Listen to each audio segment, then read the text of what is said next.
হ্যাঁ, মৌসুমী, আপনি যেমনটি জানতে চেয়েছেন, আসলে কক্সবাজারের যে অবস্থা, গত 5 দিন ধরে কক্সবাজার রেকর্ড পরিমাণ কিন্তু বৃষ্টি হয়েছে, এবং এর কারণে কক্সবাজারের প্রায় 9টি উপজেলার এই পর্যন্ত 300 গ্রাম কিন্তু আপনার প্লাবিত হয়েছে, এবং 3 লক্ষ মানুষ কিন্তু পানিবন্দী রয়েছে।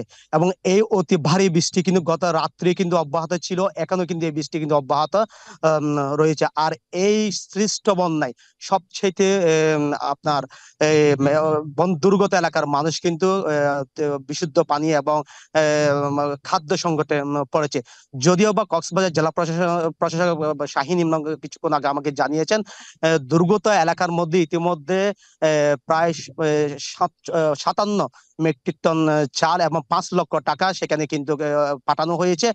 পাশাপাশি ওই এলাকার গুলো স্থানীয় ইউপি মেম্বার এবং চেয়ারম্যান থেকে শুরু করে এবং রাজনীতিবিদরা কিন্তু দুর্গত মানুষকে কিন্তু সহায়তা দিয়ে যাচ্ছে।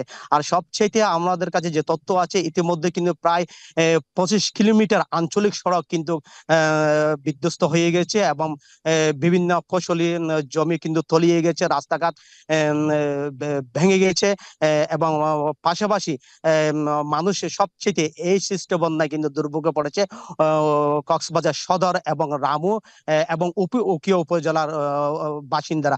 আর আরেকটি বিষয় আপনার মাধ্যমে মৌসুমী জানিয়ে রাখি, কক্সবাজারের যে মেরিন ড্রাইভ থেকে শুরু করে এবং যে সাগর মেরিন ড্রাইভ থেকে সাগর এলাকায় অনেক কিন্তু বেড়িবাঁধ ভেঙে সেখানে কিন্তু যে ঝাউবতীকে আছে, হাজার হাজার ঝাউবতী কিন্তু উপড়ে গিয়েছে, এবং উপকূলীয় এলাকাগুলোতে এখনো কিন্তু বিভিন্ন বাঁধ ভেঙে কিন্তু পানি কিন্তু লোকাল এলাকায় কিন্তু ঢুকছে।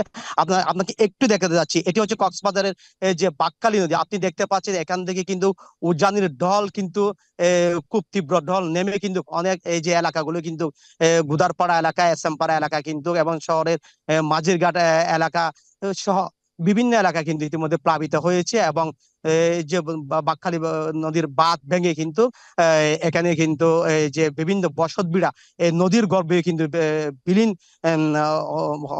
হয়েছে। আর আমরা যতটুকু জানি, কক্সবাজারের বিভিন্ন এলাকায় এই বন্যা মোকাবেলা করার জন্য জেলা প্রশাসনের পক্ষ থেকে সর্বোচ্চ ব্যবস্থা গ্রহণ করা হয়েছে।